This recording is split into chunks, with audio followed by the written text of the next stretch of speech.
in the spectrum of things, what's more important in the spectrum of being able to continue to build your wealth over time, keep serviceability up, continue to buy more properties, get that critical mass, do all that kind of stuff.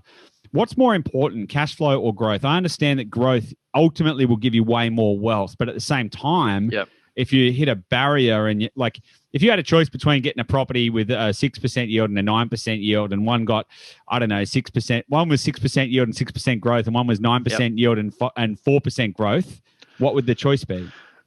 That's an awesome question, and I love it. So what my formula is accelerators plus accumulators plus lifestylers plus risk management equals an unbelievable life. And what I mean by that is you start with your accelerators, which are your cash flow positives. You need to build a base.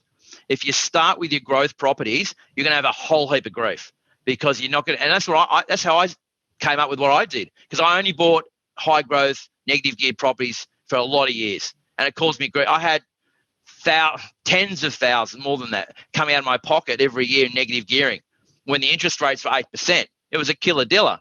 And so that's why I decided to go off and start buying in America. And I bought heavily over there, and it turned out really, really well.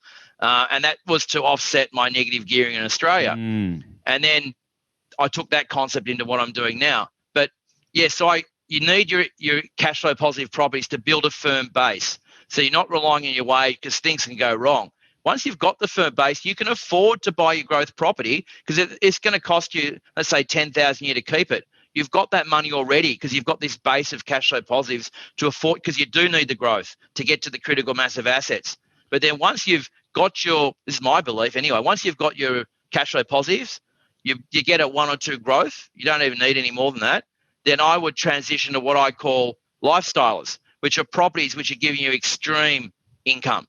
Yeah. So these are high end, and you've talked about, I think, as well. Like for me, that's things like, rooming houses, commercial. Yeah. It's what we call legacy NDIS. phase. It's any of those that have probably got commercial lending, huge amounts of cash flow, probably a little bit harder to leverage, a bit more complex, but ultimately total income replacement type stuff. Like I'm doing one for a client, a childcare centre. Yeah. You're getting $390,000 a year net income from the childcare centre. What's the cost on that roughly? 5.5 mil.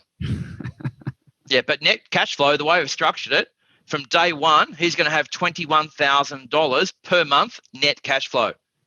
Sounds rough. Net.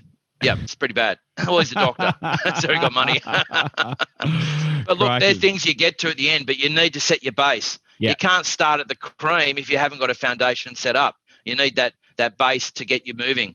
Yeah, totally. And that's exactly what I believe. 100%, I agree wholeheartedly. And we work through those 3 different phases as well.